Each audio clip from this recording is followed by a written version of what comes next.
Sejam bem-vindos a mais um episódio do podcast do Manual do Homem Moderno, o seu melhor amigo na internet. Meu nome é Edson Castro, jornalista e apresentador. E hoje eu tô aqui muitíssimo bem acompanhado do Álvaro. O Álvaro é nascido na cidade de Paranaguá, no Paraná. É jornalista, foi editor-chefe na TV Bandeirantes, chefe de reportagem e âncora na CBN e analista de mídias sociais da Prefeitura de Curitiba. Lembra? Pô, eu quando descobri... Isso é ouro, tá? Isso é ouro. Ele é um dos criadores do canal Meteoro Brasil e é autor, junto da Ana Lesnovski, do livro Tudo o que você precisou desaprender para virar um idiota. E hoje a gente vai falar um pouquinho sobre o mundo atual, política e muito mais. Álvaro, seja bem-vindo. Obrigado, Edson. Me permita começar aqui com uma correção, mas é em nome da humildade e da precisão. As minhas experiências em redação foram em Curitiba.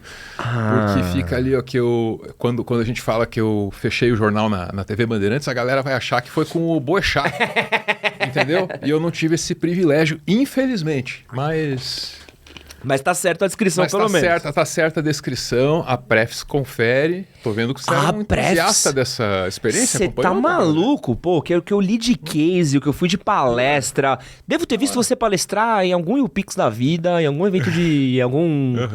Qual que é o nome daquele outro que tinha de social media, que rola muito em São Paulo? Tem um WoW, tem... Share, tinha vários eventos naquele período. Depois eu me desconectei desse mercado, né? Mas foi uma experiência e tanto, cara. Era uma equipe, na verdade, né? Eu fiz alguns conteúdos muito marcantes, assim. Dos quais eu me orgulho, assim. Tenho um carinho, sabe? Com alguns posts, assim, né? E foi uma experiência e tanto, sabe? Hoje eu vejo trabalhos assim parecidos na comunicação pública e fico feliz, assim, de saber que a gente fez parte de um início, assim, sabe? Calma que a gente já vai falar nisso daí, porque eu tô te elogiando porque o trabalho foi muito bom, mas eu preciso te xingar já, porque... Xinga, mano. Antes da gente continuar aqui, quero, como de praxe aqui, dar os nossos recadalhos pra vocês. Se você gosta do nosso trabalho, quer incentivar o nosso trabalho, você pode fazer isso de graça, com um dedo apertando o like. Deixa o like aqui no YouTube que você fortalece muito a gente. Compartilhe esse conteúdo daqui com seus amigos, em grupos do Telegram, do Discord. Se você está ouvindo a gente em áudio, oi. Deixa uma avaliação também. No Spotify tem 3 pontinhos, você pode deixar aí 5 estrelas. Também pode avaliar em plataformas Apple ou Google. A avaliação de vocês fortalece demais a firma, ajuda muito a gente. É barato, é fácil, então deixa o like, compartilha. Se tiver no Spotify também, comenta. A Débora sempre deixa aí umas interações. E no YouTube também, que é sempre uma força enorme pra gente. E quero saber quem mais vocês querem ver aqui no nosso podcast. A gente aceita tudo quanto é tipo de sugestão. Aceitar a sugestão a gente aceita, né? Agora trazer depende às vezes da pessoa e se a gente gosta também, né? Se a gente quer, também não se mistura com qualquer um. Álvaro. Manda. Eu quero começar falando com você de uma parada que mudou muito nossa concepção nos últimos anos, assim. Quando eu era mais novo, a gente ouvia falar de teoria conspiratória. E a teoria da conspiração, ela era tipo motivo de graça, era divertido, era engraçado. Então, tinha até, eu lembro do filme do Mel Gibson, aí tinha essa coisa do Homem Nunca Pisou na Lua, tinha essa coisa meio divertida, meio dodóizinho da cabeça, mas era praticamente inofensiva, né? Hoje, as teorias da conspiração, elas estão elegendo o presidente. Pode crer. O que aconteceu para as teorias da conspiração elas terem tomado essa força tão grande nos últimos anos e estarem tão perigosa como elas estão ultimamente? Eu acho que a resposta mais seca, curta e direta é tecnologia. Mas é muito mais complexo que isso, né? Agora, é interessante você notar que a tecnologia faz com que essas ideias elas se propaguem com mais facilidade. Elas já estavam lá. Na minha adolescência eu conheci doidinho de teoria conspiratória. Você também conheceu? O maluco que adorava o ET, não é isso? O outro que falava lá do mundo subterrâneo, não sei o quê. Tinha essa galera, mas eles estavam desconectados de qualquer ideologia, causa, ou talvez eles só estivessem desconectados uns dos outros. Quando essas ideias elas atingem uma tecnologia que é capaz de formar comunidades com muita facilidade e você cria comunidades inteiras norteadas a partir dessas ideias, O potencial desastroso é terrível, é terrível. E eu estudei muito o olavismo, sabe, Edson? Mas a sério, sim. Eu li todo o Olavo e tal, o pessoal que é aluno dele fica com muita raiva de mim. E eu com razão, porque né, eu combato a visão de mundo da pessoa, a pessoa vai ficar com raiva mesmo. Mas o que eu percebo ali, para ser bem sintético, assim, sabe? Para resumir bem, de um lado, você tem uma ilusão de que o mundo tem um controle, de que o mundo, de alguma maneira, pode ser organizado sob a vontade de alguém ou alguéns. E não é isso. O mundo é caótico. A verdade é muito pior que qualquer teoria conspiratória. Não tem o judeu magnata único no controle puxando as cordinhas para mover o Edson e o Álvaro em nome do patrocínio do... Como é que é? Do Jorge Soros, essas bobagens todas que você já deve ter escutado. Se o Sr. Jorge quiser me patrocinar, Jorge... Tamo aí. Por favor. Tamo aí. Mas, enfim, cara, quando isso vai para a internet e começa a agregar comunidades, é um perigo muito grande. No olavismo eu percebo uma soma entre essa ideia, uma ilusão de controle no mundo, e esse controle pleno pode ser disputado, está sendo exercido agora mesmo por uma elite comunista, meta-capitalista, um termo que... Nossa, é muito boa. É uma doideira, assim, né? Então, essa ilusão de controle com uma estratégia para ganhar discussão na base do xingo. Então, ali, é verdade. Nas conversas sobre conversa, na retórica sobre retórica, o que você tem ali é essa ideia, assim, de não debata com comunista, xinga. A orientação é essa, mas par de aspas aí, né? Xinga, não debata com comunista. Daí o cara, ao mesmo tempo, também já decide ele mesmo quem é comunista e quem não é. Então o cara não pode estar errado nunca, Edson. Concorda? Você pega uma ideia que não corresponde à realidade, né? E vai defendê-la na base do xingo. Como é que essa filosofia pode ser penetrada? Como é que pode haver um debate digno do nome? Quer dizer, eu tento encontrar as ideias desse cara, contrapor com as minhas e tentar nós dois chegar a um consenso. Não é essa a noção de debate que está valendo ali. É mais uma coisa de confronto mesmo, assim, né? Uma lógica belicosa, né, cara? É isso que eu vejo, assim. Não sei se eu consegui me explicar muito bem. Estou esquentando os motores aqui ainda. Vamos eu fui dar uma olhada em umas pesquisas aqui e eu achei um estudo de uma moça que chama Shauna Bowie e que foi publicado no Psychological Bulletin. E ela fez a equipe dela, né, sintetizou dado de 170 estudos com mais de 158 mil indivíduos dos Estados Unidos, Reino Unido e Polônia. E tudo isso para falar sobre teoria da conspiração. E aí, eles estavam falando, o primeiro fator, acho que bate muito com o que você falou, que muito deles buscam teoria das conspirações para conseguirem colocar a verdade tangível, então, tipo, conseguir entender a realidade, a realidade é essa, então eu consigo entender a realidade a partir disso. Isso. Outro fato também é que acaba sendo um fator de relacionamento social, de pertencimento de grupo. Então eu me sinto pertencente a um grupo a partir disso. E um outro fator que eu achei muito legal e que também tem a ver com a sua fala, é que esse estudo apontou que pessoas propensas a acreditarem em teorias da conspiração, elas têm um alto senso de antagonismo em relação aos outros, alto nível de paranoia, e são mais propensas a acharem que são melhores do que o outro. Então, a partir do momento em que eu vi a verdade, a partir do momento que eu sei que a Terra é oca e os reptilianos moram na Terra, e você não sabe o que a Terra é oca... Ai, tadinho do Álvaro, né? Se ele soubesse como eu sei... Nós formamos uma elite agora. Que nós somos iluminados e sabemos que os reptilianos estão por aí. Opa, isso nos faz especiais, Edson. É assim que a banda toca. Você citou esse estudo, tem um bem clássico. Infelizmente não tem o português, ao que me consta, embora o livro seja bem antigo. Chama When Prophecy Fails. Esse é um estudo de caso bem antigo e é referência nessa área. Trata-se de uma senhora que no interior dos Estados Unidos, porque a gente tem essa ideia, né, dos Estados Unidos civilizados, tal, pensei em Nova York, tem um meio oeste lá que é diferente, meio complicado. E tem essa senhora lá que tem contato com alienígenas. E ela conversa com um, conversa com outro, conversa com o terceiro, com o quarto, e convence a comunidade que sim, ela tem contato com aqueles alienígenas, e a conversa vai escalando, a conversa vai crescendo, o pessoal começa a acreditar, daqui a pouco vem aí um dilúvio. Mas fiquem tranquilos, porque os alienígenas vão salvar essa senhora que conversa com eles e os amigos dela. É só ingressar na seita dela. Beleza. Próximo passo é saber a data do dilúvio, né? E aí? Danou-se. A comunidade começa a questionar. Mas a senhora não está prevendo? Não falou lá com o ET? Quando é que é o dilúvio? Deu uma data. Marcou uma data para o dilúvio. vai chegar o dilúvio nesse dia. Venham aqui comigo, o ET vai vir e vai salvar todo mundo. Essa era a história. Chegou a data, o que aconteceu? Não veio o dilúvio. Não veio o dilúvio. Mas aí, meu amigo, entra o título do livro.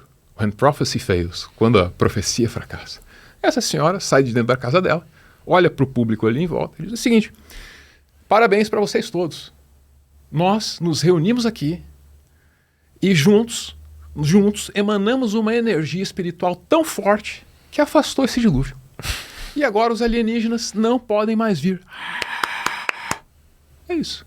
A comunidade segue unida, ninguém questiona nada e nenhuma pessoa nessa história teve o seu propósito de existência destruído ou atropelado. Porque se o cara tá há 5 anos naquela seita, meu amigo, e chegou a hora do vamos ver e não aconteceu nada, ele não pode olhar para ele e falar: pera, eu perdi os meus últimos 5 anos em nome desse dilúvio extraterrestre? É difícil. É difícil. Só que se ele não se assume como otário, Edson, ele perde os outros 5 e os próximos 50 se ele viver. Entende? Então, sei lá. Aqui vai, né? Mais um homem branco, calvo num podcast dando conselho para todo mundo. É o que mais tem, né? É o que mais tem. Mas meu conselho seria esse: otários de todo mundo, univos. Vamos se aceitar como otário para poder partir para frente. É super normal ser otário, já fui diversas vezes. Mas muitas vezes as pessoas predam o que há de melhor no coração umas das outras. No coração do conservador, eu conheço vários, tem coisa boa, Edson. Ele olha para a cultura dele, ele lembra de uma coisa ou outra que ele gosta. No traço da cultura, identifica o pai, o avô. Então ele protege essa cultura como quem protege o ancestral dele. Eu entendo esse conservador, eu entendo. Mas, e quando eu fico com raiva, eu não fico com raiva dele. Eu fico com raiva porque eu queria vê-lo melhor, não queria vê-lo sendo usado desse jeito. E é o que eu vejo, cara, nos meus irmãos conservadores, sabe? É o que eu vejo. Ele tá preocupado com a existência daquela cultura, vai lá alguém, pega aquele medo dele, que é legítimo, sei lá, e transforma num princípio de guerra. Aí, Edson, só para eu completar, me perdoa, eu falo demais mesmo, cara. É mal, branco careca faz isso. Cara, a gente vive sim uma crise da masculinidade, mas a gente não pode falar assim, pô, ninguém mais sabe o que é ser homem direito, a gente está debatendo isso, tentando rever, né? Sabe, a gente não pode usar isso como desculpa para fazer valer a lei do mais forte, para fazer valer a lei da selva, entende? Porque eu encontro em muitos dos meus, eu chamei de irmãos, né? Muitos dos conservadores que eu conheço, eu encontro isso, não, mas querem tirar de mim a minha masculinidade. Falando, não, calma, amigo, calma. A gente pode ser homem, entendeu? Sem ser um Neandertal, que inclusive nós genocidamos, né? Aliás. Eu já quero entrar na questão de masculinidade, porque eu acho que ela merece uma parte só pra gente falar dela. Mas eu quero seguir um pouquinho nessa onda da teoria da conspiração, porque eu tive num... Eu vou abrir um mega parênteses aqui, mas você vai entender. Eu estive recentemente na Sears Tower, lá em Chicago, que foi por muito tempo o maior prédio do mundo, hoje acho que é o segundo maior prédio do mundo. E de cima dele você consegue ver 4 estados dos Estados Unidos, assim, de tão alto que é. E a coisa que eu fiquei mais impressionado de cima do prédio é que você literalmente consegue ver a bordinha da terra dando uma curvadinha. Sabe, você vê ela fazendo assim, você fazendo... Ixi, na pontinha tá curvinha ali, né? E mesmo ali vendo, ainda tem gente que acredita que a terra é plana. E aí uma coisa que me pega, nem é sobre a terra plana, assim, é quando a gente tem os fatos, e a gente apresenta os fatos, e a gente tem a verdade, e as pessoas ainda acreditam em teoria da conspiração, a gente consegue ter uma noção do que é a verdade hoje, Álvaro? Por que a verdade hoje ela é tão interpretativa para algumas pessoas?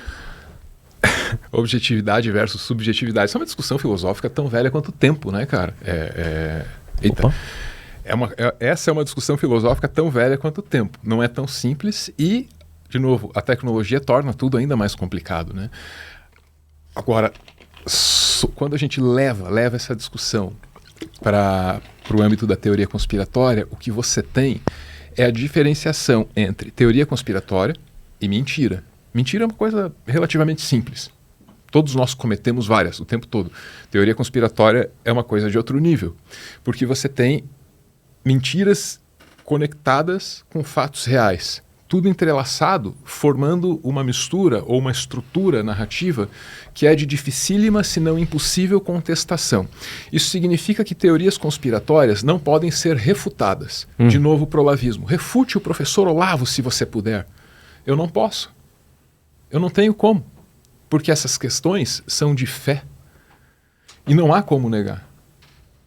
Como negar a fé daquele que nela crê. Né? Não tem como. Então, o cara vai falar assim para você, escuta, a Dilma Rousseff é sacerdote da religião biônica mundial, que está para ser implementada. Nossa. Isso é impossível. Isso não é verdade. Ninguém conseguiria manter uma tal religião biônica mundial em segredo durante tanto tempo. Não, mas eu tenho uma outra explicação para esse segredo, que é um acordo que tem a ver com o George Soros e com os metacapitalistas. Aí danou-se. Né? E ninguém quer cortar a conversa pela raiz, preferencialmente com a famosa navalha de Ockham, entende? Então, as conspirações elas vão se empilhando, Edson, para poder justificar o que está lá na base, aquela visão de mundo que está lá na base. Né? É uma coisa muito complicada, eu não sei, eu não sei até que ponto pode haver resgate. Você já deve ter ouvido relatos muito tristes. Perdi minha mãe, perdi meu pai, convivo na minha casa com um irmão que não é mais o meu. E as pessoas estão se vendo ainda, convivendo com completos estranhos assim em seus lares, né? E é um sequestro cognitivo de algum tipo. Né? Essa questão da pós-verdade é muito louca, porque às vezes você tem uma coisa que tá lá, e você vê, é isso, e aí você começa a ver 500 interpretações diferentes daquilo, que passam por uns filtros muito loucos, assim. A gente recentemente fez um vídeo sobre o punhetaço. Dos estudantes de medicina, né? É um orgulho gigante falar que eu parei a minha vida para ter que falar pessoas, futuros médicos que estavam fazendo isso. E aí, claramente é uma discussão moral, uma discussão ética, uma discussão sobre profissão e tal.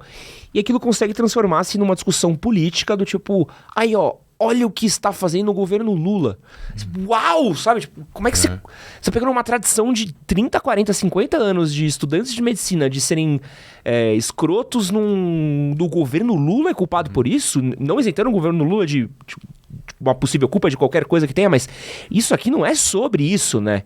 Mas a gente consegue pegar essa lente e transformar um fato a partir do meu viés ideológico. Isso é inacreditável, né? São as interseções que a gente força, né? São as associações perigosas. Né? Fatos isolados que, quando são somados, quando são cruzados, resultam em realidades paralelas. Né? De novo, é assim que a teoria conspiratória se forma. Né? Você pega um fato. Foro de São Paulo. Existe? Existe. Agora, na realidade é uma coisa. No texto de um Olavo de Carvalho, ou de qualquer outro teórico disso que eu chamo de direita maluca, que é a extrema da extrema, né, é outra coisa. É uma organização super poderosa que define, inclusive, o que estamos fazendo aqui agora. Seria eu um robô deles. Entende isso? É disso que se trata. É disso que se trata. De tirar elementos, de pensar elementos cuidadosamente selecionados da realidade, conectar esses elementos para forçar uma visão que é fantasiosa, mas não inocente, porque corresponde a objetivos, que são econômicos, políticos, né?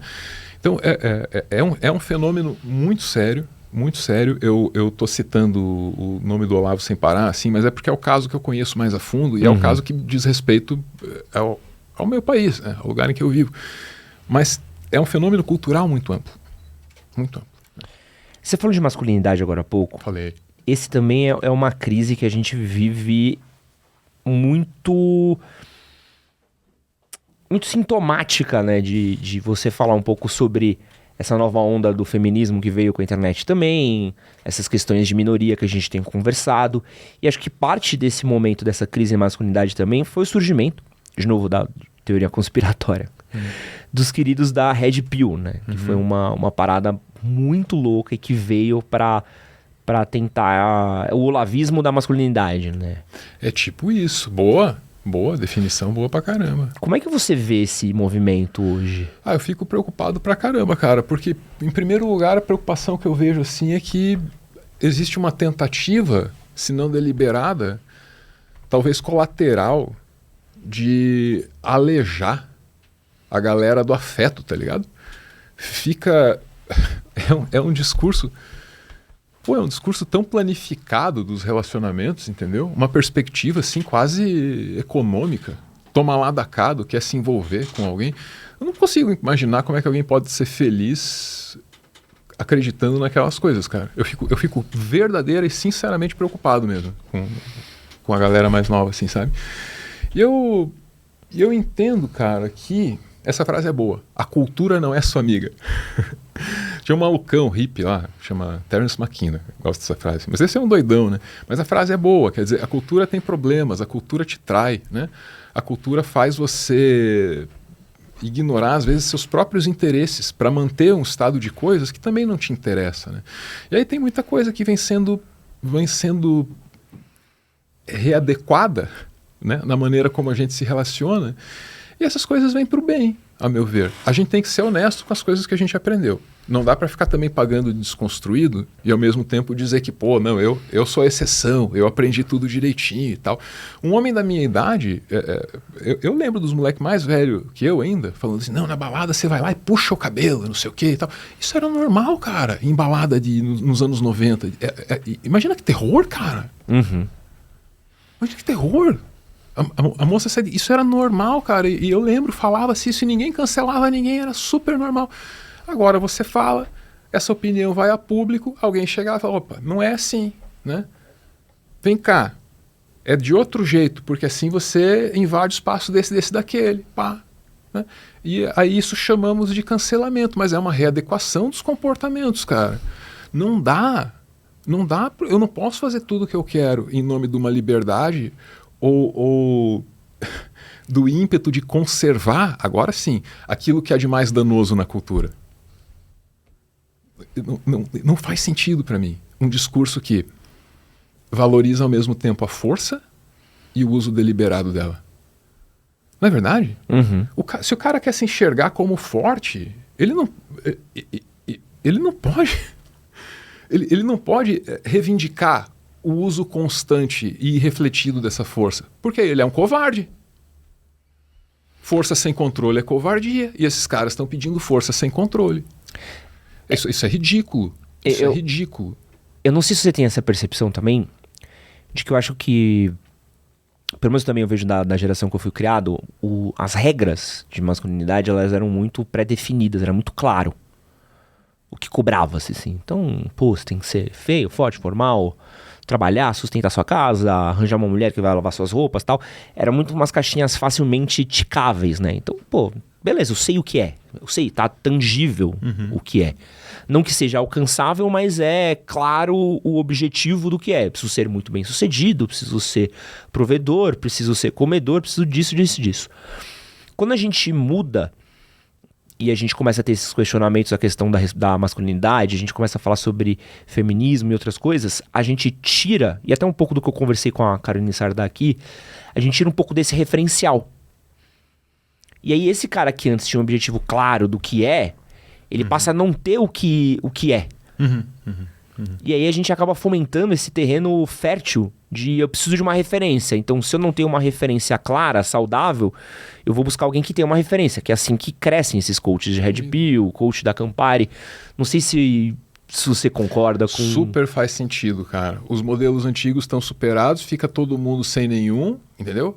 Aí nasce um mercado de modelos de masculinidade. Um te faz berrar olhando pra lua, o outro te faz berrar de 4, tem um que diz que o correto é mijar na roda do carro que nem o cachorro, porque isso vai aumentar a tua testosterona, tem um outro lá que fala que é pra bronzear o saco, esse último eu não tô brincando, existe. Então, vira um free for all, vira uma farra, né? Porque é isso, tinha um modelo de masculinidade bem aceito, etc. E tal.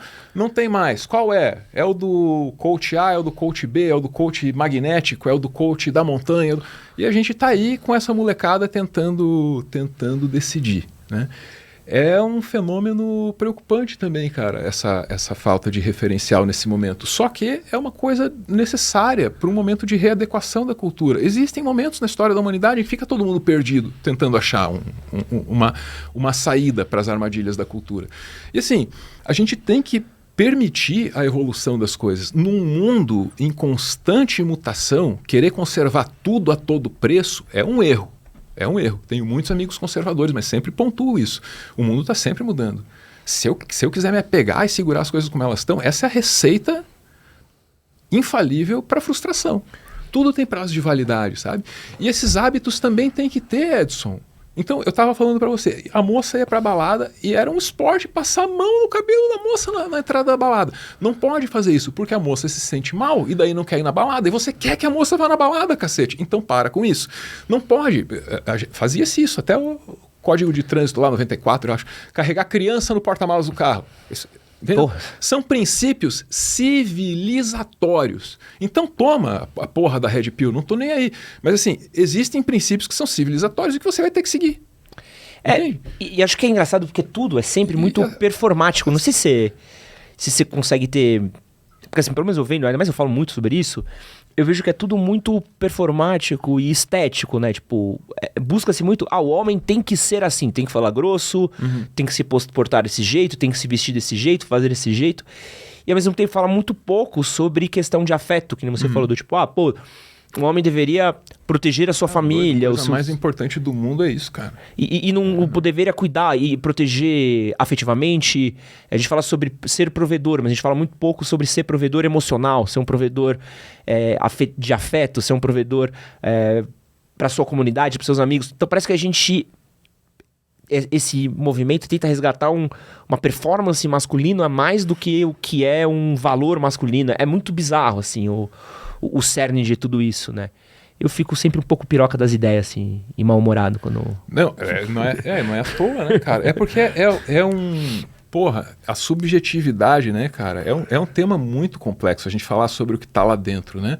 Agora, cabo e a rabo, bicho, eu acho que tudo que a gente faz reflete um pouco do estado de espírito que a gente tem, ou da sensação que a gente tem, né? E eu acho que afeto é sobre isso, sacou? Então, vou prover pros meus, né?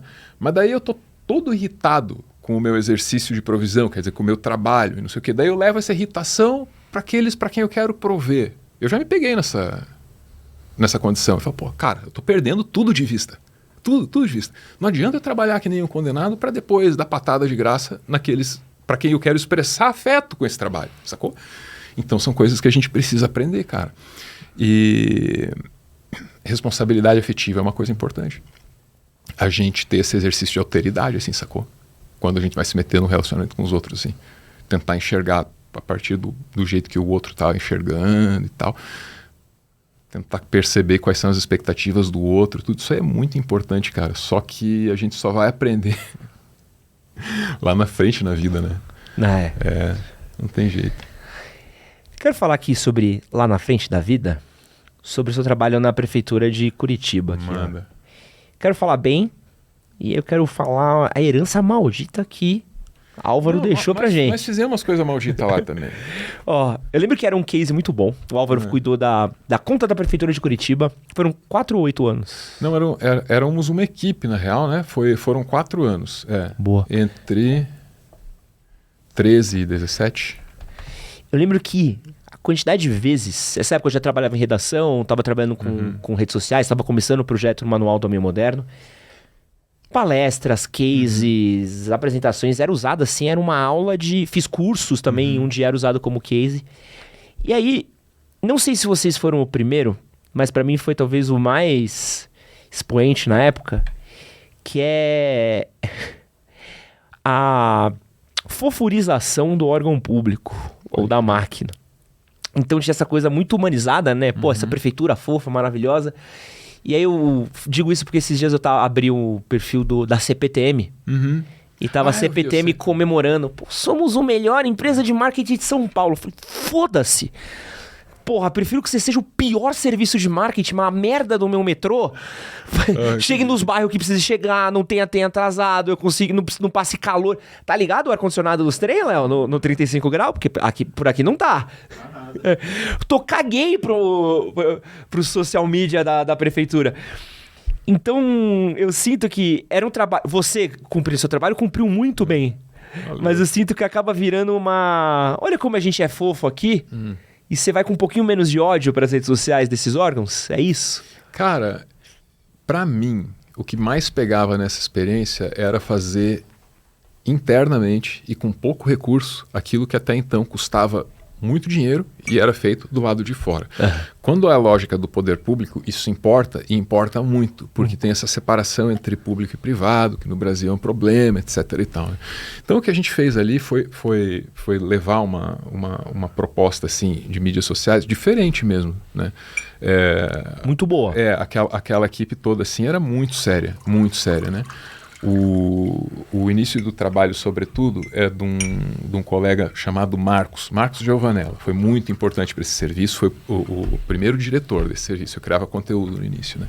E a proposta mesmo, já colocada ali naquele momento, era a separação radical, assim, sabe? Entre o ente político que governa a cidade e as ferramentas da comunicação oficial. Então, você não via o nome do prefeito na página do Facebook da prefeitura, né?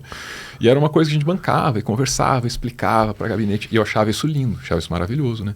E mais do que isso, a gente fazia internamente, de novo, coisas que as agências de publicidade cobrariam muito caro, o que em alguns momentos gerou alguns atritos, mas no campo da fofoca, da maledicência, assim, o mercado ou a feirinha local não gosta das soluções sendo encontradas, como é que chama? In-house. Né? Então, na medida em que aquele processo, aquele projeto foi sendo bem sucedido, né, algumas pessoas também podem ter perdido espaços ou ter deixado de vender seus serviços, né? E é uma coisa muito interessante essa experiência, porque o Brasil todo celebra, sabia? Mas em Curitiba nem todo mundo gosta. No final eu fiz uma campanha chamada Cumprimente Seu Vizinho, porque Curitiba tinha fama, ou ainda tem, né, de que as pessoas não se cumprimentam, não se gostam, são fechadas. Falei, vamos mexer com isso, vamos dar uma provocada, vamos mexer. E eu falei assim, eu vou fazer, mas eu sei que vai ter algum feedback, vai dar alguém vai reclamar. E não deu outra, cara. Saiu uma reportagem num telejornal local lá, para dizer assim, olha lá, está dando polêmica, a prefeitura... Como reclamaram de cumprimentar o vizinho? De cumprimentar o vizinho, porque mexeu com aquela identidade. Lembra que eu falei que a cultura não é amiga? Quando Curitiba se orgulha disso, eu acho complicado. Porque a cidade está se orgulhando de uma característica negativa que talvez ela nem tenha. Talvez ela nem tenha. E eu queria mexer com isso. E é importante, tá? Cientificamente, isso não é bobagem, assim, não é de alegre. Não, quando você conhece teu vizinho, você está de olho na casa dele, você sabe quem circula aqui, tem a ver com segurança, tem a ver com solidariedade.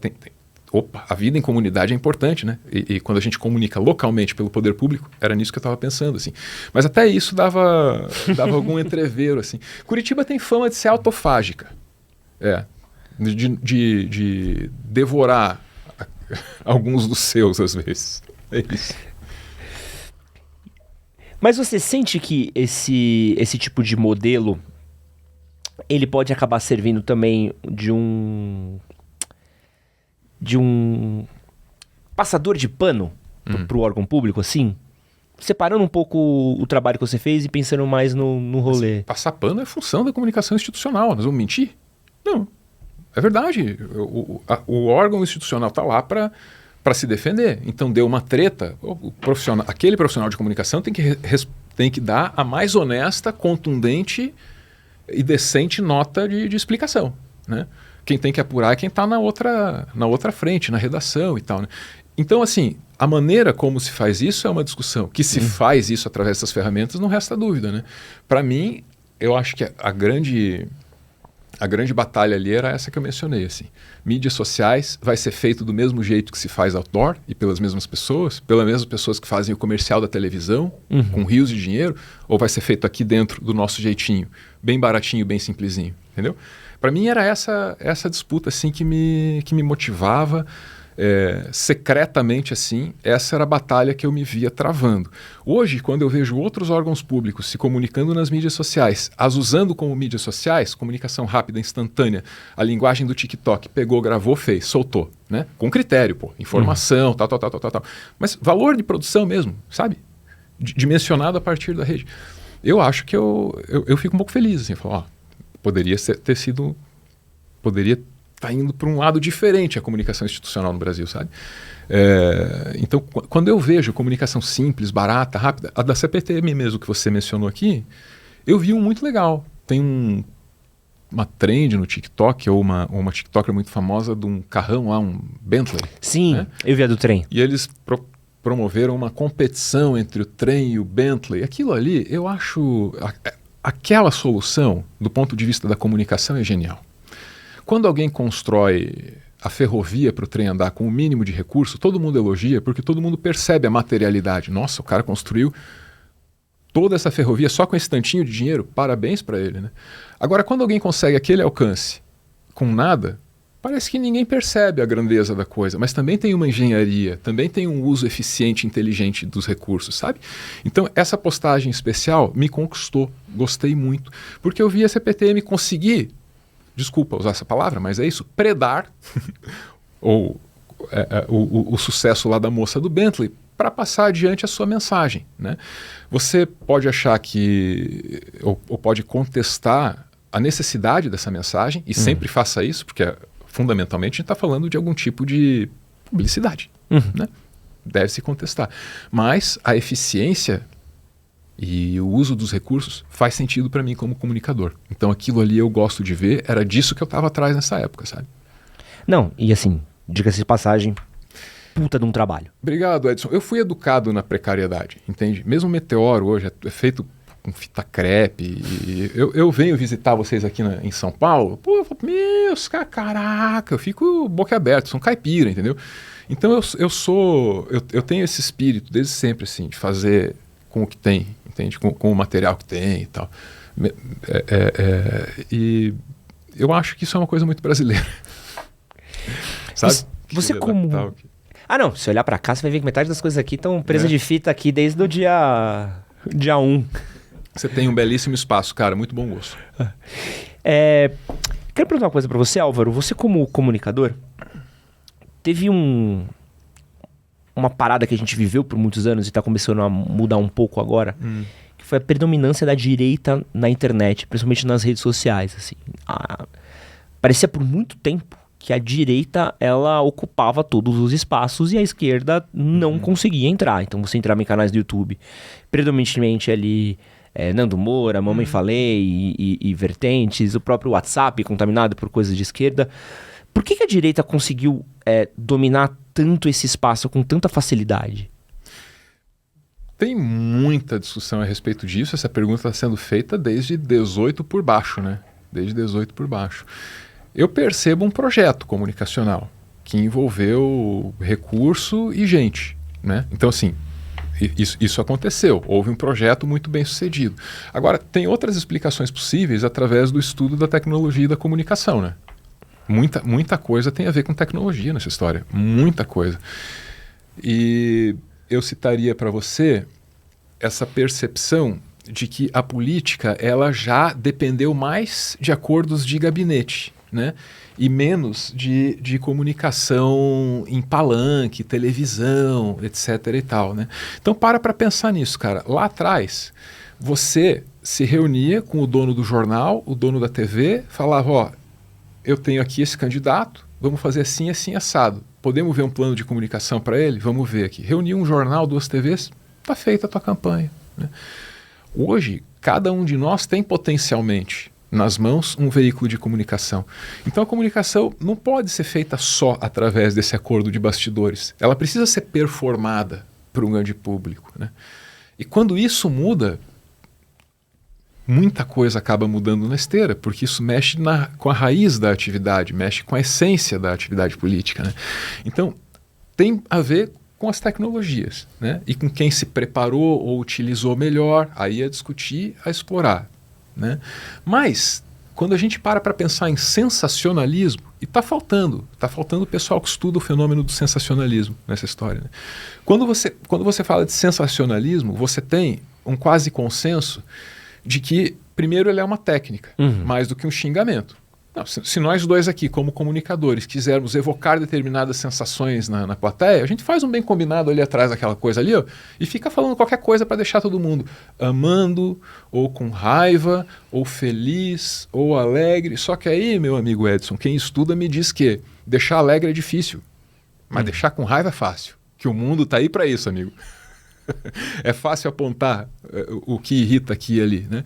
Então houve uma instrumentalização precoce do ódio através dessas tecnologias. Por quê? Porque seria a mais acessível e primária e prosaica das emoções.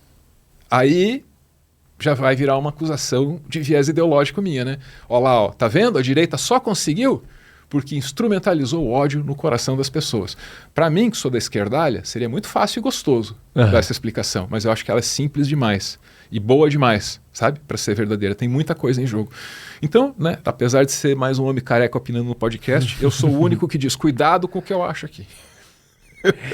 Mas eu acho engraçado porque mesmo quando o Temer assumiu o poder, por exemplo, foi 2016, 15, nunca lembro. Impeachment 16. 16, certo. Então quando o Temer assumiu, então a gente já estava nas rodadas para ver o impeachment, o Temer assumiu, 2018 eleição de Bolsonaro eleito, já estava instaurado ali um movimento muito contra a esquerda sendo oprimida e parecia que não crescia assim. Uhum. Eu lembro de quando eu comecei a ver os vídeos do Meteoro. Eu assisti o Meteoro muito antes do Meteoro eu sequer cogitar falar de política, assim. Acho que eu falava de política meio que ainda nas entrelinhas, mas a linguagem mais estética, ainda era um canal muito focado para ensaio.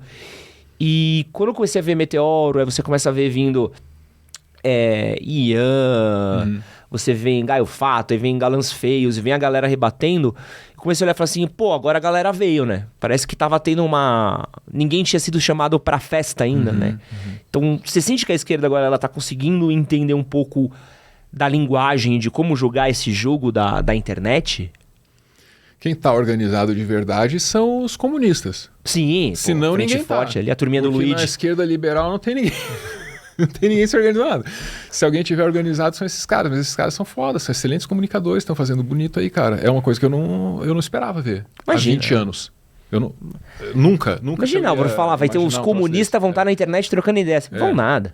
Inclusive, talvez já esteja na hora de começar a estudar o fenômeno mesmo, assim. Porque as perguntas que você está me fazendo, elas precisam ser respondidas a sério, até para o interesse da organização dessas pessoas, né? Então teria que olhar com cuidado, assim, como, em que momento esses públicos se construíram, cadê as interseções entre essas bolhas e tal. Você citou alguns nomes aqui, o nosso, Galãs Feios, onde é que todo mundo se encontra, sacou? Tem muita coisa para descobrir aí, cara. Eu acho que essa é uma das novidades mais saudáveis, mais salutares, assim, da internet brasileira em muito tempo, cara. O Ian, que você mencionou, é um fenômeno. O Gustavo é outro. Você tem noção que esses caras aparecem com uma foice e um martelo no fundo? Porra, na plataforma do Google, cara. E os caras são assistidos por... Entende? Assim, você não precisa concordar com aquilo, mas você conhece comunicação, você conhece cultura. Você sabe que é como se o cara colocasse ali uma carranca atrás dele. Aquilo ali assusta uma parte do público. Eles sabem disso, eles assumem aquilo honestamente e são bem-sucedidos assim, cara. Então, eu acho que essa é outra coisa, assim, se tiver algum conservador vendo isso aqui, essa é uma coisa aí para o conservador pensar aí a respeito do comunista, né? Que o comunista é o antissistema mais sincero que tem. Pode ver. Eles assumem que esse rascunho de democracia liberal que a gente tem não serve e, ao mesmo tempo, eles falam que eles querem colocar no lugar. Eles falam. Agora pergunta pro pessoal que invadiu o palácio no 8 de janeiro. O que vocês querem colocar no lugar? Veja se alguém tem coragem de olhar no olho do Edson e falar o que quer colocar no lugar desse arremedo de democracia liberal. Não tem, mas o Ian sabe o que quer, sabe te contar. O Gaio Fato sabe o que quer, sabe te contar. O João Carvalho sabe o que quer, sabe te contar. Então, assim, nós estamos num momento histórico que há uma fadiga inevitável desse modelo social e econômico em que a gente vive. Se não puder nem criticar, para mim é foda. Sério. Se não puder nem criticar, para mim é foda. Que capitalismo, meu irmão, não caiu do céu, não dá na árvore, a gente inventou. E tem um monte de coisa na minha vida que eu inventei, me serviu até um ponto, depois tive que jogar fora. Teve outras que eu inventei, me serviu até um pouco, tive que consertar. E tem esse debate aí. Serviu, não está servindo, tem que consertar, tem que jogar fora. E esses caras são sérios nesse debate. Esses caras não estão aí só pela histeria, para ralhar, para berrar, para quebrar. Não, os caras têm uma ideia séria para colocar na mesa. Então, papai e mamãe, olhando para a câmera aqui, ó.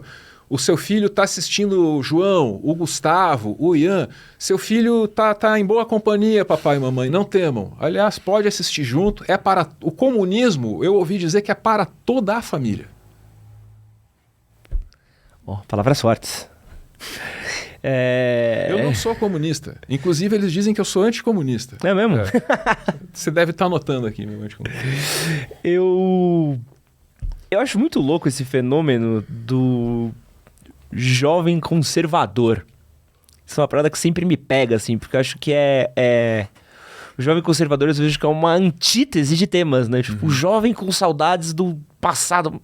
Você nem viveu o passado, você não sabe o que é o passado, não tem dimensão no passado. E como é que a gente consegue explicar esse fenômeno? Não sei. Porque o Meteoro fala um pouquinho de tudo, né? Eu gosto muito da abordagem de vocês, assim. Você acha que tem como a gente explicar essa ascensão do jovem conservador? Você sabe que eu tenho algum problema com o tema conflito geracional, cara, por perceber que ele é uma reprise da reprise da reprise da reprise, assim, né?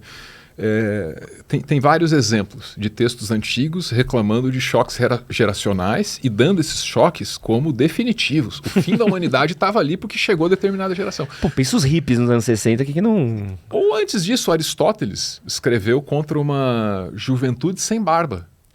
A humanidade ia acabar ali. O minoxidil ali naquela época tinha salvado isso, Aristóteles. Né?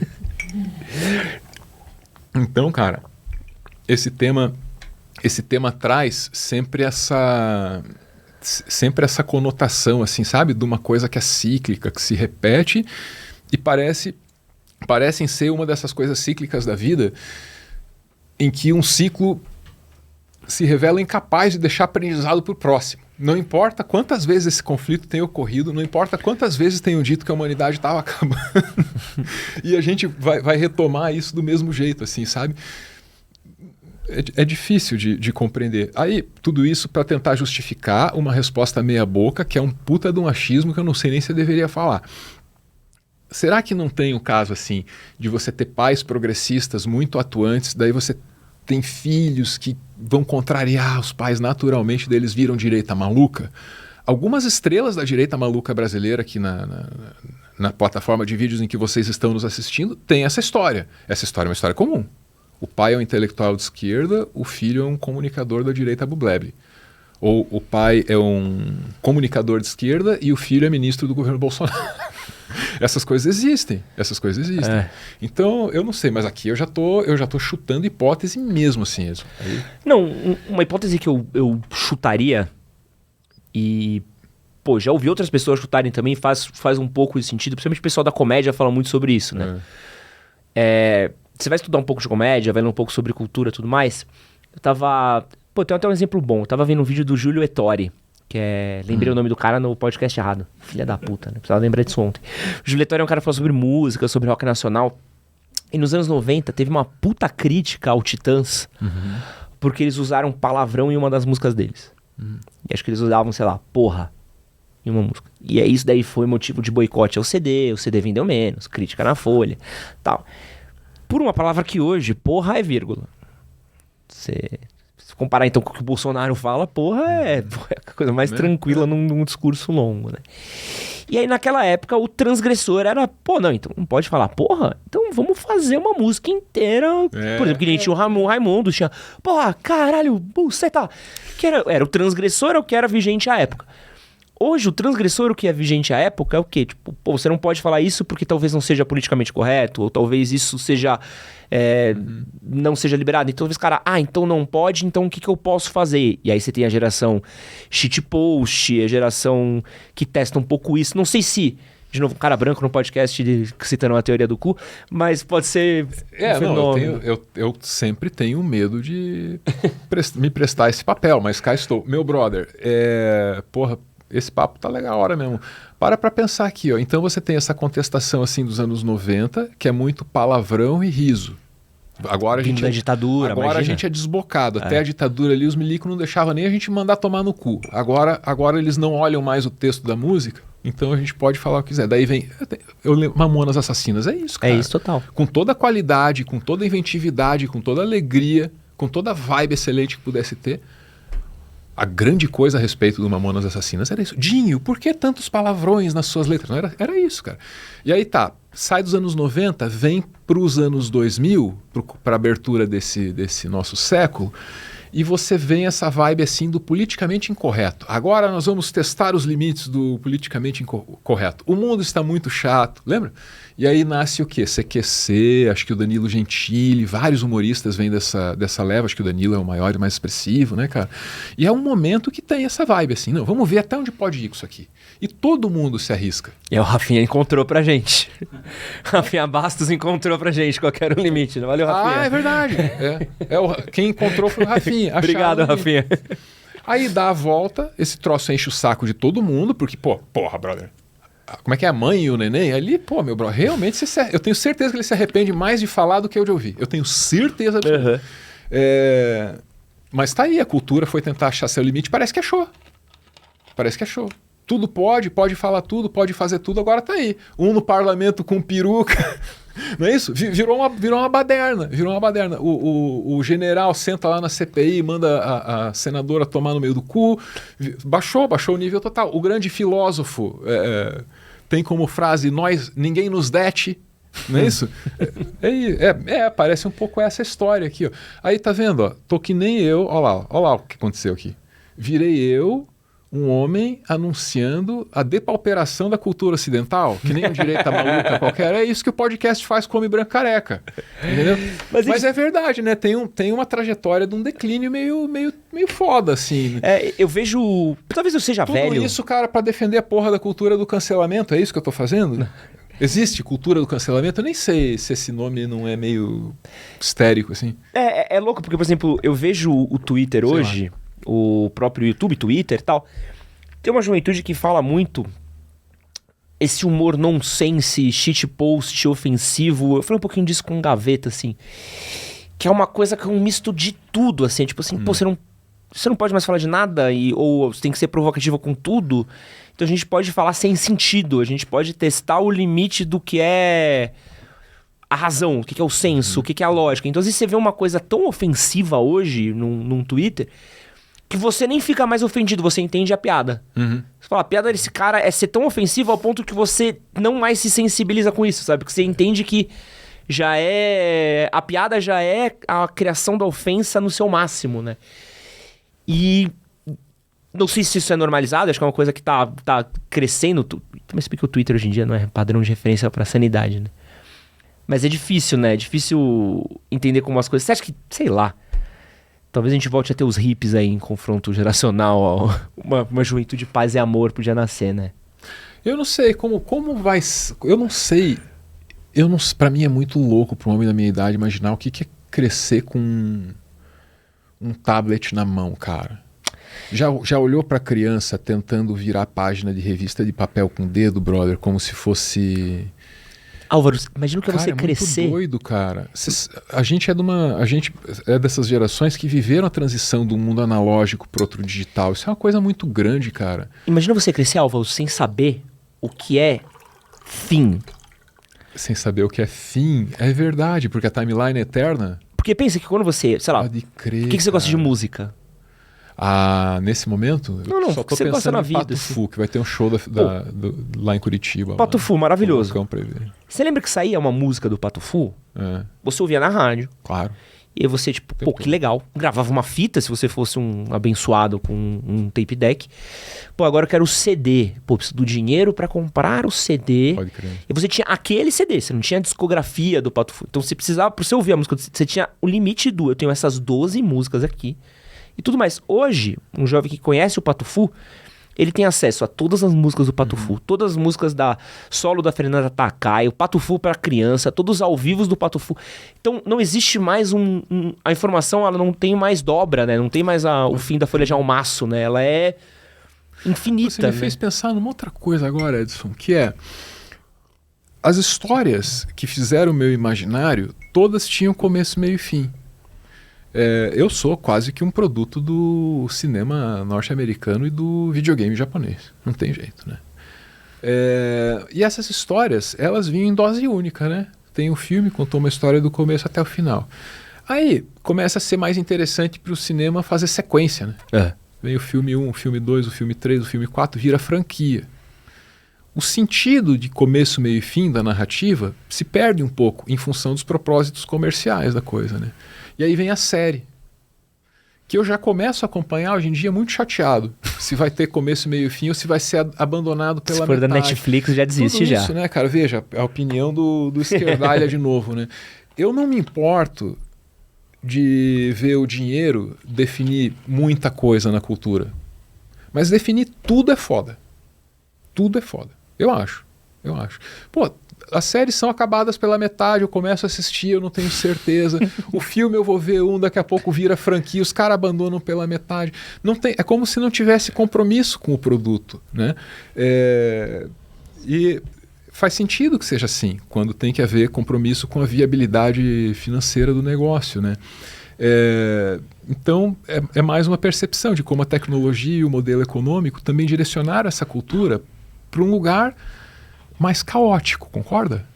Quando você cresce com um monte de história cortada pela metade e a única que se pretende ter começo, meio e fim é One Piece e não vai terminar nunca, o que isso faz com sua cabeça? Quem são vocês, gerações sem começo, meio e fim? Vocês devem ser muito confusos. Entende? E apático, né? Porque você não consegue ter o tempo de respirar ou de absorver. Edson. Porque nada vai acontecer. Por exemplo, o Goku. O Goku, pra mim, a história do Goku tinha um fim. Agora não tem mais um fim a história do Goku. A história do Goku vai estar rodando eternamente. E voltando, e não tem um fim, não tem um propósito, não tem pra onde vai, não tem um encerramento, sabe? O caso do Goku é curioso, porque parece que o Dragon Ball GT já não valia. Cancelaram, foi... Não, o GT parece que não é canônico. Não é mais. Fui saber disso depois. Não então é eles desfizeram o cânone para recontar a história. Aí eu não sei, eu não tô acompanhando o Super faz tempo, eu não sei se tá bom. Tem que ver se valeu a... Spoiler. Jogar a obra fora aí, né? Tem que ver. Não valeu. Não valeu? Não. É só mais cor de cabelo diferente. Dragon Ball virou uma série sobre tinturaria de cabelo, com todo respeito aí. Alguém tá muito rico no Japão. Eu queria saber também de você que acompanhou muito o glorioso 8 de janeiro. Isso aí é... Esse dia maluco. Brabo. E assim, a gente teve o fenômeno Trump nos Estados Unidos, com o Steve Bannon. Steve Bannon veio pro Brasil, tivemos o fenômeno Bolsonaro. Muito parecido, muito lógico, até mesmo no jeito de misturar a família na política, até mesmo as polêmicas da família na política, muito parecidas. Tivemos a invasão do parlamento, tivemos a invasão do 8 de janeiro. Por que a gente só importa as brisas erradas dos gringos e tão parecido assim? Por que esse copia e cola do modelo americano tão específico, cara? Que existe um copia e cola existe, né? As razões para isso assim são difíceis de cogitar, né? Talvez porque na prática a gente viva na periferia de um império, a gente seja um satélite dessa nação, na verdade. Infelizmente isso é verdade, né? Infelizmente isso é verdade. Todo o olavismo é a importação de teorias conspiratórias que já estavam em determinados ciclos da extrema-direita ainda marginalizada dos Estados Unidos nos anos 90. Né? Isso é trazido e adaptado, às vezes um ou outro elemento que era ignorado por lá, ele insere aqui e tal. Né? Então sim, cara, essa percepção ela procede, né? Existe sempre a possibilidade de alguma... Você já está apontando essa possibilidade, né? De alguma conexão factual mesmo, de um projeto global dessa direita, por mais desconexo e frágil que esse projeto possa parecer, às vezes ele existe em algum nível, né? Então, talvez. Talvez. Seja através de muito esforço, de um projeto mesmo, né? Mas aí eu não posso ficar elucubrando sobre isso No Fórum de São Paulo informações, porque senão eu caio no pecado dos caras que eu tanto critico, sacou? Então, assim, existe uma organização? Sim, você citou o nome desse Steve Bannon, que se propôs a ser um agregador, mas em dado ponto meio que caiu em desgraça. O final do Trump foi um baque para todo mundo, né? Então eu não sei qual é o nível de organização dos caras e o quanto esse projeto pode ser creditado pela difusão desses valores, vamos colocar assim, dentro da nossa sociedade. Eu teria dificuldade para apontar de maneira factual, assim, sabe? E agora a gente também vive o fenômeno Milley, né? Que é um outro... Esse é muito louco. Meu, esse cara é muito doido. Esse é muito louco. Que personagem, cara. Eu tava vendo o vídeo Eu ainda tô tentando digerir, mano. Pô, eu tava vendo um vídeo do Gregório do Vivier sobre ele. Porque assim, eu já tinha lido algumas coisas e tal, então eu achei que eu sabia. O que mais chamou a atenção essa figura ali? Pô, o que mais me chamou? Os cachorro clonado. Os cachorro clonado? Tu soube dessa brisa? Não, cachorro clonado. Você sabe dessa brisa, negão? Clonado. Que isso, cara? Você não sabia dessa brisa? É maravilhoso. É assim, é não, o cara puro tem suco de loucura. Clonado? Que isso? O cara tem, sei lá, tipo, 10 cachorros, uma coisa assim. Pô, vai parecer muito que eu sou doidinho. Gente, eu não sou doidinho. Eu sou doidinho, mas sou doidinho de outras coisas aqui, ó. Se culpa o Gregório do Viver pelo que eu vou falar. O cara tem sei lá quantos cachorros, que todos eles são clones de um cachorro que ele gostava muito. Meu Deus do céu. Então ele gastou uma fortuna, coisa, sei lá, de $10 mil pra clonarem um cachorro que ele gostava. E pra você conseguir clonar o cachorro que você gostava, você precisa, pelo menos, engravidar não sei quantas cadelas pra conseguir ter um parto espontâneo da cópia do seu cachorro. Então o cara tem clones do cachorro original dele. Isso pra mim, ele também é um liberal sexual que promove orgias. Mas isso tá nos registros? Sim, sim. E um conservador nos costumes. Conservador da suruba? Cita a Bíblia, É muito... Esse vídeo tá maravilhoso do Gregório, porque é um nó mental, esse doidão. Um conservador surubeiro me pega. Realmente eu não...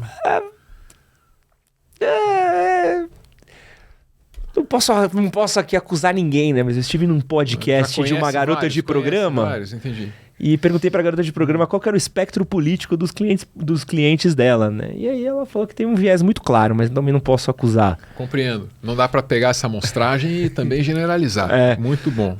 Gostei da cautela.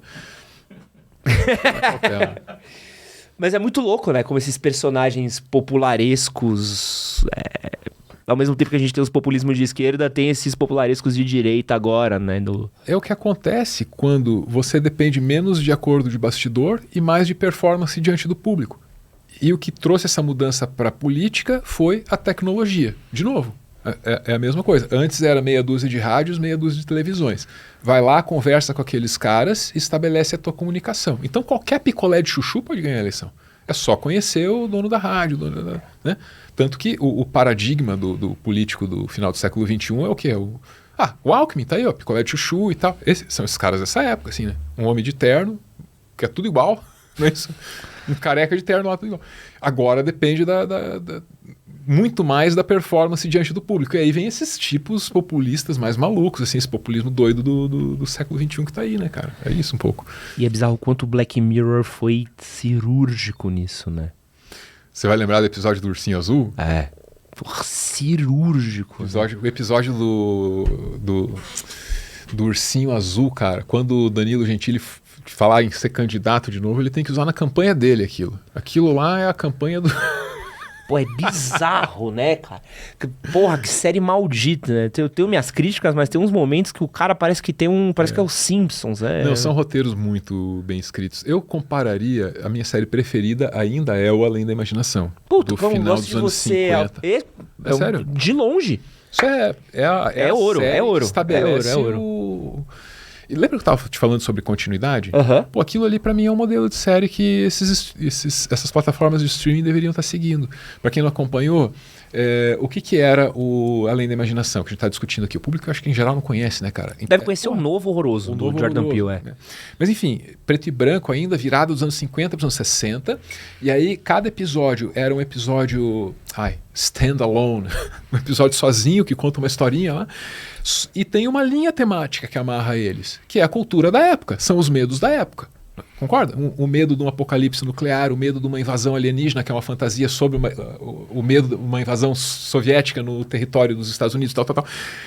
E é uma boa série. Cada episódio é maravilhoso. São histórias fechadas, bem acabadas. Eu gosto de história começo, meio e fim. Já deu para reparar. Né? E muita coisa sai dali. Esse modelo sendo empreendido hoje é excelente. E é o modelo do Black Mirror, né? O Black Mirror são os medos do século XXI. Entendeu? Sim, então é o mesmo sentido. conceito, cara. Para mim é como se o Black Mirror fosse o além da imaginação... Moderno. A continuação espiritual de fato. E aquele troço do Jordan Peele é um saco que deram pro Jordan Peele carregar, coitado. Eu amo aquele episódio do... Eu gosto muito de Além da Imaginação, tá? Você não... Muito. Tenho todos baixados no Quais são HD. seu top 5? Vamos tentar. Isso aqui é bom pro público, hein? Pô, você sai daqui e vai baixar em algum lugar aí, legalmente, sempre, né? Sim. Que é importante. Eu gosto muito do episódio da rua, que é maravilhoso. Nightmares Do on Elm Street. Vem uma invasão alienígena, a rua começa a desconfiar um do outro. Maravilhoso. Basta desconfiança entre os vizinhos. Tá, lindo. Esse pra mim é o lindo. Tá. Eu gosto muito do episódio do... Mas pela ironia do cara do óculos, do que o mundo acabou e ele só queria ler. O Henry Bemis. Que eu acho maravilhoso também. Você sabe que esse episódio é o episódio de série mais mencionado, mais parodiado em outras séries e filmes da história da humanidade, né? Sim. Nada é tão referenciado quanto esse momento. Eu gosto muito, porque acho que é irônico, acho que vai muito do humor deles. Gosto do... É outro clássico também, do Nariz de Porco. Gosto demais. Que é o da cirurgia. Do cara que ele é inteiro filmado em primeira pessoa, que é o cara que vai passar pela cirurgia. E é todo com... Eu lembro. Eles precisam usar um truque. É meio claustrofóbico esse pra mim, assim. Mas eu sei qual é. É um que a filmografia sai da curva. E gosto muito do ônibus. Qual do ônibus? Do passageiro extra no ônibus. O passageiro extra no Que é o motorista, eles param numa cantina na beira da estrada. E aí o cara faz uma contagem e fala assim, ó. Quando o ônibus saiu da cidade, tinham 10 passageiros. A gente chegou aqui, tem 11. Alguém aqui não estava no ônibus que a gente saiu. E eles precisam descobrir quem que é o passageiro que não estava no ônibus. E é coisa dos plot twists de Além da Imaginação. E o da Caixa, que virou aquele filme horroroso da Caixa. Mas da Caixa eu gosto muito também. Que é o dilema ético que um casal recebe uma caixa. Achei que você ia falar do... Tá, não, perdão. E aí se eles apertarem o botão da caixa, uma pessoa aleatória morre, mas eles ganham $1 milhão. E aí, você apertaria o botão da caixa ou não? Mas quais são os seus? Vai lá, me pegou... Bom, alguns que estão aí tem que estar em qualquer lista, né? Tá. O do Henry Bemis, acho que tem que estar em qualquer lista porque é objetivamente muito bom, né? Esse é o episódio que é o mais parodiado da história da televisão.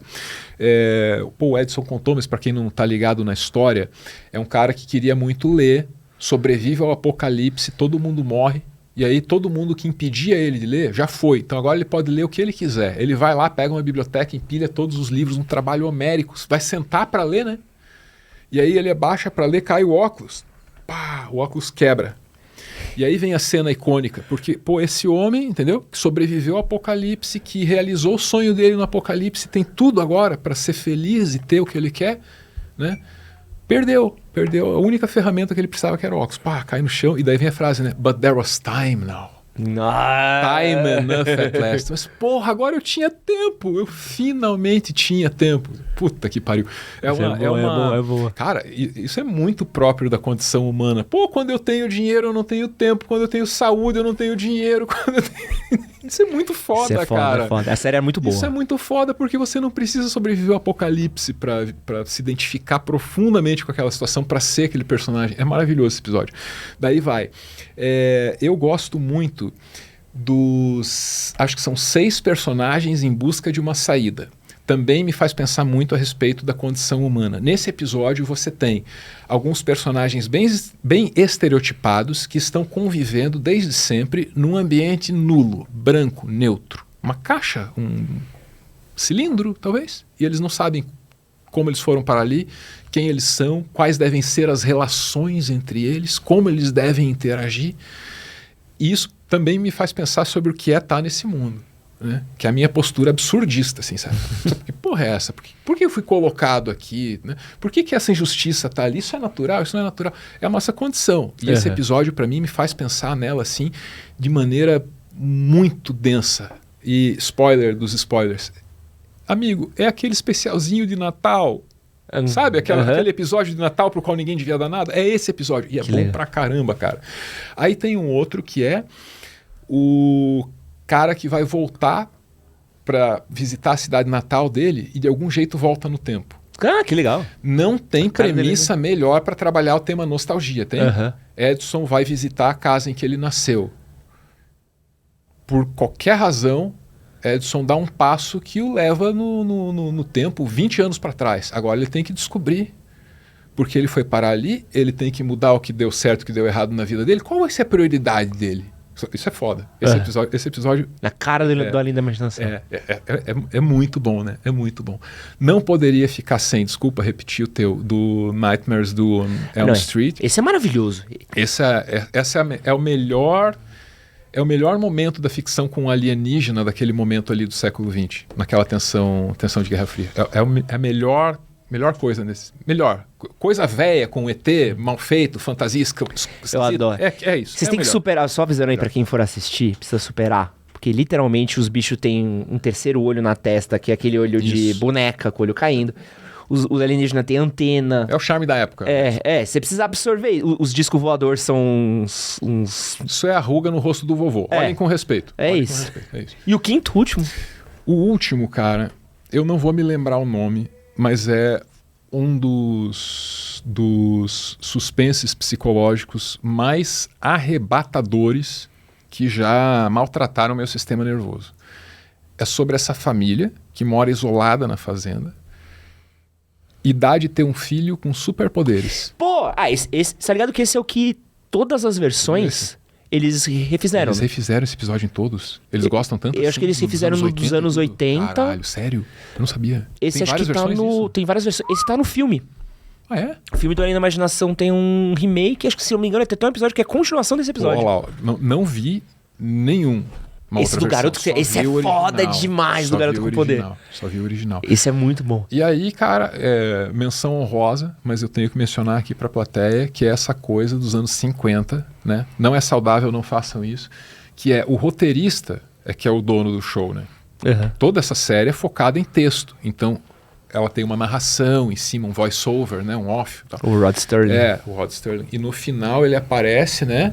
Chavosão, terno e gravata, sentadão assim com... Né, no escritório, com cigarrão na mão, assim. O roteiro de hoje é um patrocínio, cigarros não sei o quê, e dá aquela namorada nos cigarros. Ui, cara. Mas tem uma estética pesada da época, assim. Pô, é o jeito mais divertido de olhar pro passado, eu acho que é esse aí, cara. Voltando para os temas atuais, depois de uma aula de Além da Imaginação, de nada, para todo mundo que foi presenteado com isso. A gente tá agora, essa semana que a gente tá gravando esse episódio, a gente teve toda a questão da Aniele Franco e da assistente dela, rolou toda essa crítica. Tá tendo toda a crítica também da questão da ministra negra no STF.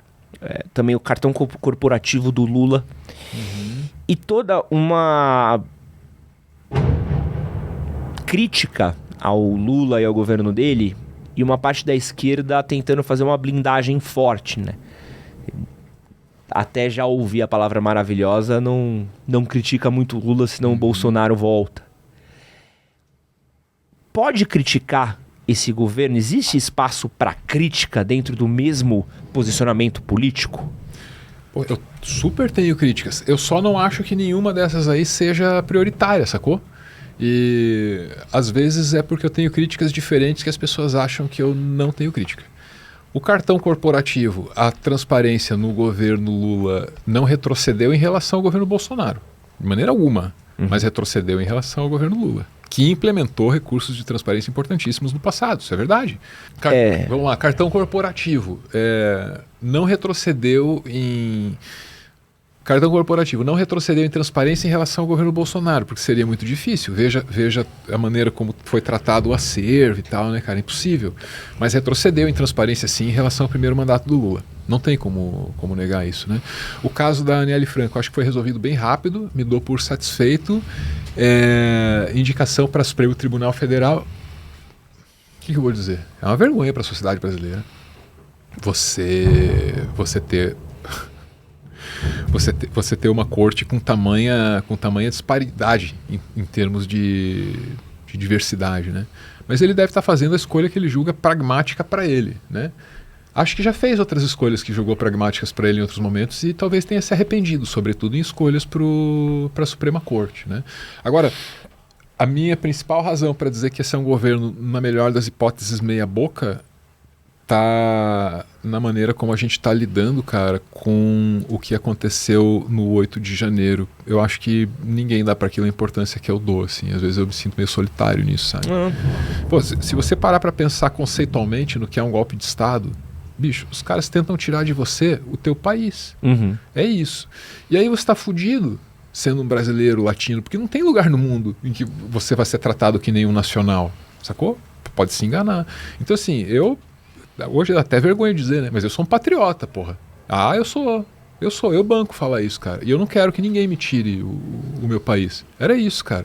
Queriam tirar o controle do game da mão da gente aí pra sempre, né? Isso foi uma coisa muito grave, é uma coisa que acontece na história do Brasil de quando em quando. As nossas Forças Armadas têm na sua alta cúpula uma cultura que é danosa e que precisa ser consertada. E aí quando eu falo contra as Forças Armadas, a galera acha que, pô, olha lá, os esquerdista cirandeiro, acha que dá pra fazer um mundo só de flor. Não acho isso não, cara. Forças Armadas é super importante, cara. Só que tem que ver como é que esse negócio está sendo gerido. Lá no Meteoro a gente tem um documentário sobre a gestão financeira nas Forças Armadas. É um desastre, Edson. Não. É mal organizado e também é corrupto, a verdade seja dita. Quantos por cento do dinheiro da Força Armada não vai para pagar pensão de filha de militar? Isso é um escândalo, mas se fosse só isso nos termos da lei, a gente ainda teria um problema menor do que o que tem de fato, né? Então assim, quando eu aponto esses problemas, eu me preocupo muito, cara, não é com os oficiais, é com os praças, entendeu? É com o soldado, é com o cabo, com o sargento. Porque ali você tem uma galera muito desassistida, sacou?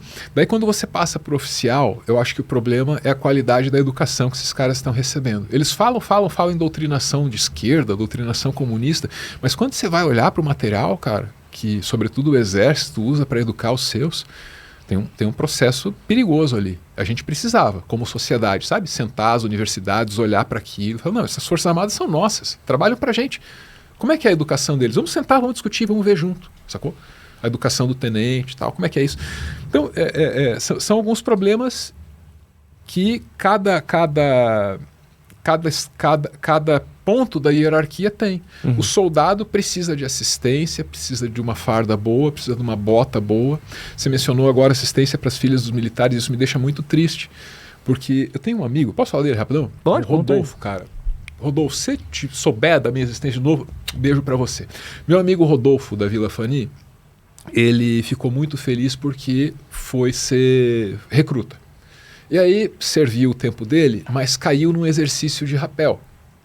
E ninguém falaria do Exército Brasileiro com tanta admiração e amor quanto esse meu amigo, sabe? E eu não vi ele ser bem tratado pelo poder público. Ele machucou as costas, a vida profissional dele ficou comprometida, né?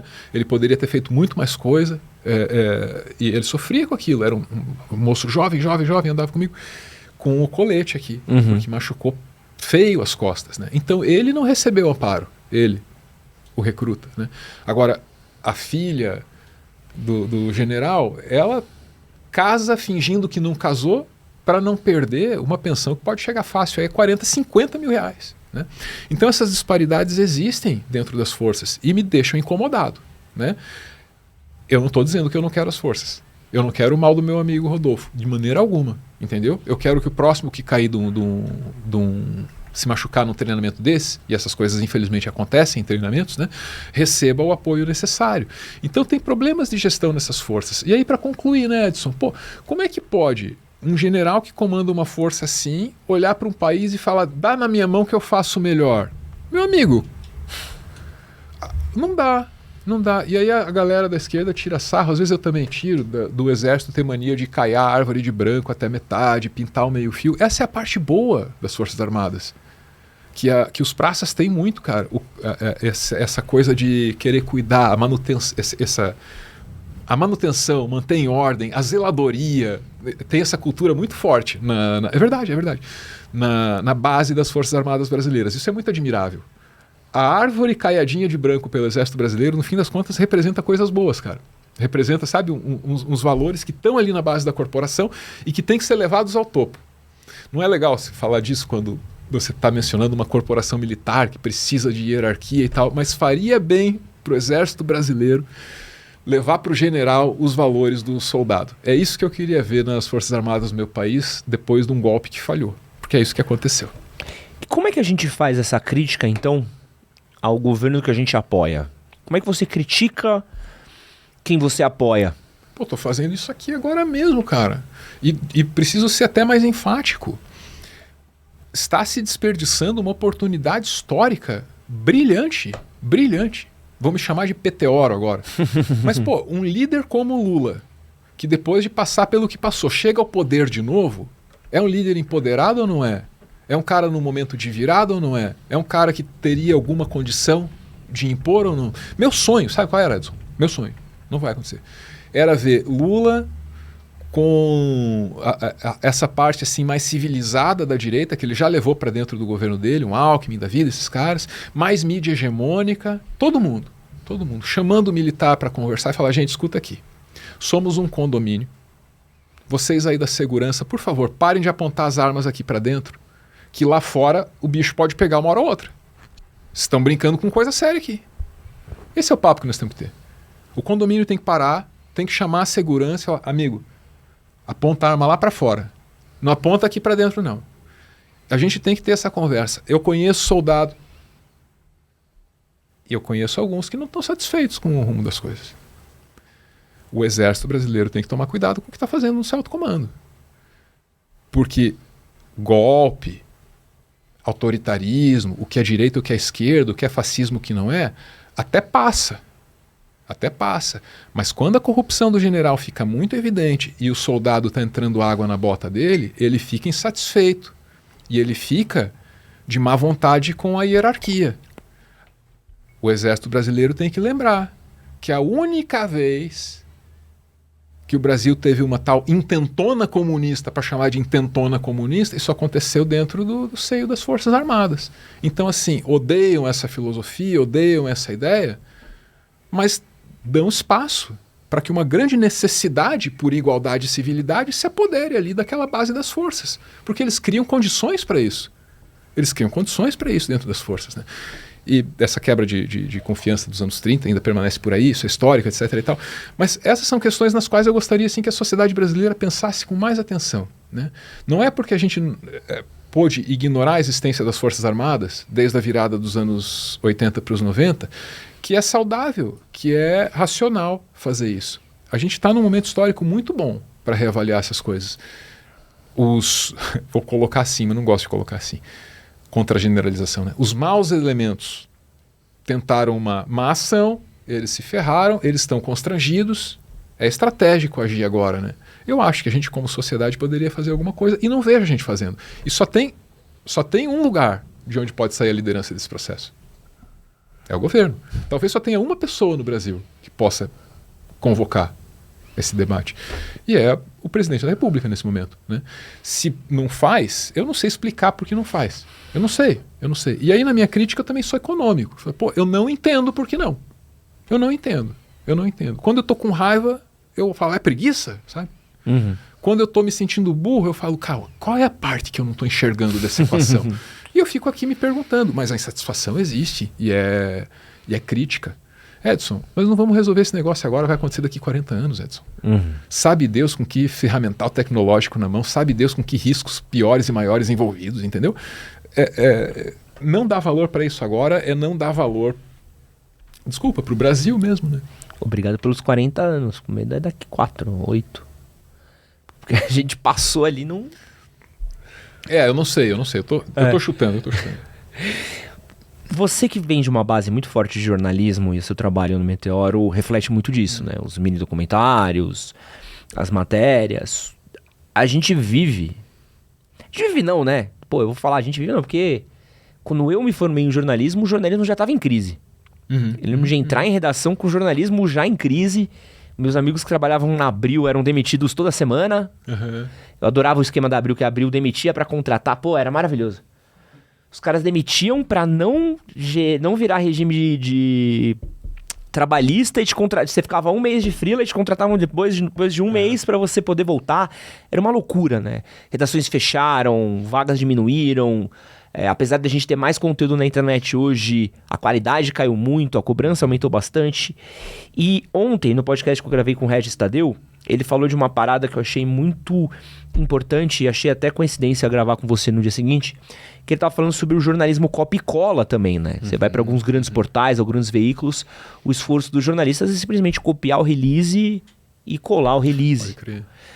Como é que você vê esse momento do jornalismo no Brasil hoje? Cara, me veio à mente agora um texto assim, que é fundamental para isso, ou foi fundamental para entender essas questões para mim, que é de uns 10 anos atrás. A revista da SPM, que é a escola aqui de comunicação e tal, ela traz um texto do Knight Center for Journalism, que é os gringos fodão lá para pensar comunicação. E aí são vários autores, eu obviamente não vou lembrar o nome deles, mas tem uma conclusão meio de bicho grilo nesse texto. Que é sobre o Facebook, que é a plataforma que estava emergindo naquele momento. E essa pergunta é muito foda. O Facebook tem um newsfeed, né? News. Então o Facebook, da maneira como ele está estruturado, ele é uma plataforma jornalística, já que ele oferece um newsfeed. E aí, eu instintivamente diria, não, tá louco. Jornalismo é o que eu faço, é o que eu apuro, né? Mas a conclusão do texto é que a resposta não é nem sim nem não, aí que vem a parte de bicho grilice. Eles desenterram um conceito do budismo que é mu, que nem da vaca, mu, que é que é uma expressão que não significa sim, não significa não, significa que o fato dessa pergunta existir muda todo o contexto e as condições do sim e do não. Ou seja, é porque o Facebook existe e tem uma newsfeed que a definição de jornalismo não vale mais. Então não dá para definir se aquilo é jornalismo ou não. Isso é uma conclusão até engraçada sobre como as coisas influenciam umas às outras. Então o Facebook se estrutura daquela maneira, com um feed, porque o jornalismo se estruturava dessa forma antes dele. E o modelo que a plataforma conhecia para a gente dialogar socialmente é inspirado, parcialmente ao menos, num modelo jornalístico, né? Só que ao mesmo tempo, o jornalismo pré-existente agora vê existir o Facebook e algumas de suas características dentro do Facebook e se vê impactado pelo Facebook novamente. Aí esse jornalismo tem que mudar. E quando esse jornalismo muda, o Facebook vai se readaptar para incorporar aquela prática dentro dele. E a conclusão disso tudo é a mais aterrorizante para você e para mim. Não há estabilidade à vista. Até me cuspi aqui, ó. Tô soltando mais perdigoto que o Adrilles no Congresso Conservador. Meu amigo, não adianta. Você vai falar de regular mídias sociais hoje, chega a inteligência artificial amanhã para mexer com o mundo do trabalho, né, de maneira arrebatadora. Terminou de mexer nisso, já está vindo outras tecnologias. Talvez a impressão 3D. Não sei. E vai precisar ser regulada porque vai mexer de maneira, né, brutal com a sociedade. Essa mistura me interessa muito, cara. Cultura, tecnologia e comunicação, sabe? Esse é o meu interesse, assim. Só que é o material das minhas dúvidas, né? Porque se não há estabilidade à vista, se tudo está mudando muito rápido, a gente não sabe onde e quando vai parar de mudar, esse é o ponto, né? Ninguém pode saber muita coisa agora. A minha percepção que eu tive quando eu me formei, aconteceu uma coisa muito engraçada. Eu me formei em jornalismo, eu já era efetivado na área. E eu tinha uma aula de jornalismo digital com um professor que claramente não tinha a menor ideia do que ele estava falando. Então eu achava muito louco. Tipo, o professor falava coisa, eu falava assim... Eu não ia olhar, não é bem isso, sabe? Tipo, o cara não sabia o que era um feed. Uma vez eu citei a palavra... Isso eu me formei em 2009, eu me formei em 2010. Eu lembro de falar a palavra podcast e o professor ficar... ficar estupefato, ficar se sentindo diante de uma novidade, ficar se perguntando que geração é essa? O mundo acabou. Cadê meu rádio? Não, por que alguém vai ouvir áudio na internet se tem um rádio? Esse tipo... Por que eu vou ouvir o rádio se eu posso ouvir a internet? Acho que você sabe, a ordem é diferente.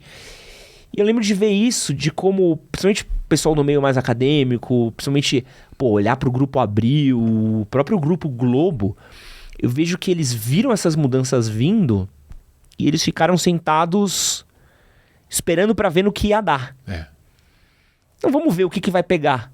E a Globo deu sorte, porque a Globo é enorme, mas outros, por exemplo, como a Abril, não conseguiu correr atrás não conseguiram absorver o impacto, né? É verdade. E parece que toda a instituição jornalismo, pensando aí desde a sua ponta mais alta da Torre de Marfim até a gente que está fazendo apuração no dia a dia na rua, ficou esperando, vamos ver o que vai dar?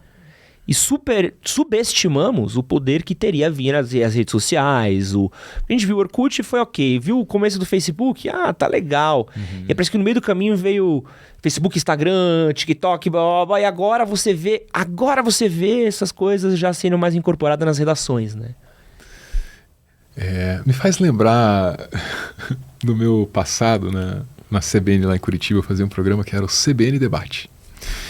Todo sábado, 4 especialistas da comunidade local debatendo um tema importantíssimo para o nosso momento histórico e para o nosso lugar. Eu amava esses programas. Edson, daí eu ficava sentado aqui e tal, e uma vez estava eu rodeado por 4 psicólogas ensinando pais a lidar com seus filhos e seus computadores. Computadores na época, Edson, você lembra? Eram caixas cinzentas enormes. Né? Com capinha, né? Com capinha de tricô. E as psicólogas lá estavam debatendo o uso daquilo e a privacidade que a criança pode ou não deve ter com aquilo. E eu lembro de ouvir, assim, certas coisas assim que na época faziam sentido, mas que transpostas para hoje seriam grandes bobagens, assim, tipo, no futuro, além do computador no quarto, a gente vai ter que colocar uma câmera para ver o que a criança está fazendo no computador, porque o computador agora é um móvel da casa, veio para ficar. No futuro, toda a casa vai ter... Não tem a sala de televisão? Tem a sala de televisão. Vai ter a sala do computador. Então ela estava apostando num mundo com um computador gigantesco e estava dando soluções para esse mundo que se apresentava, entendeu? Com aquela tecnologia ali. E eu acho que é isso, a gente imagina o futuro com os recursos do presente, a gente imagina o passado com os recursos do presente, quando são realidades e contextos super distintos, né, cara? Então eu lembro desse conselho, eu lembro dessa ideia, assim, a preocupação com o computador no quarto. O que ela... E passou despercebido para ela, né? A ideia da tecnologia se miniaturizar. E a lição que fica para mim disso é o viés, né? Como o viés da gente, como a especialidade da gente, como a tentativa da gente de enquadrar o mundo no pouco que a gente conhece sobre ele faz a gente parecer ridículo. Porque ela estava falando da especialidade dela, da psicologia, do monitoramento da criança, da necessidade de olhar para a criança. E ela imaginou um futuro assim, que a cada criança trancada com um computador e uma câmera. E aí não precisa supervisionar de perto.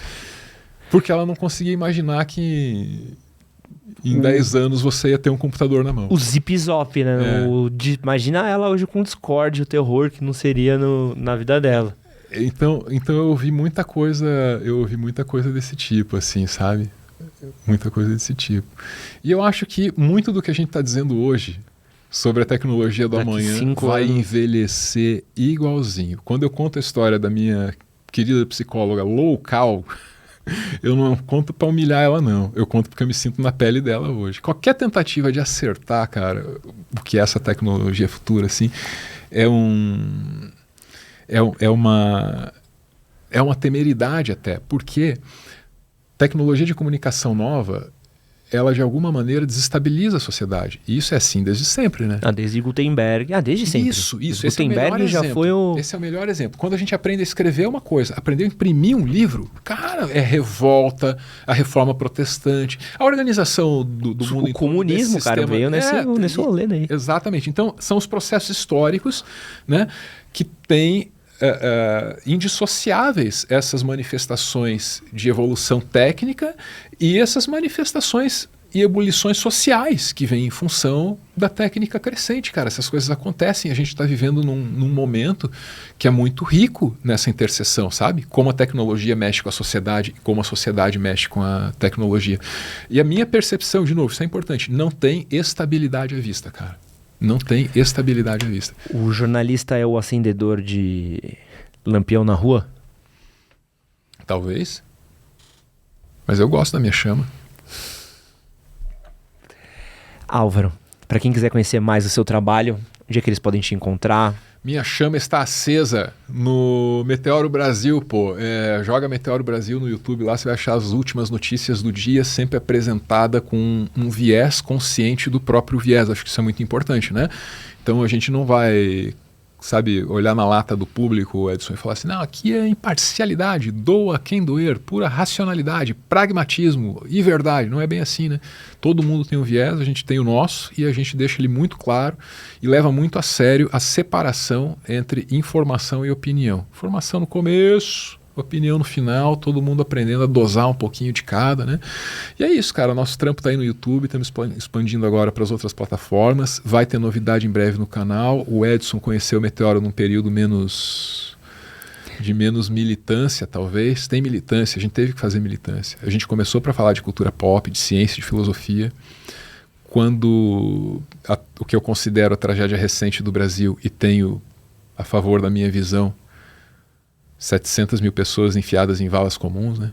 Mas quando a gente começa a ver isso acontecer, tudo muda, né? O trabalho muda radicalmente e agora a gente vai resgatar essa vibe artística e cultural assim que a gente sempre quis ter, né?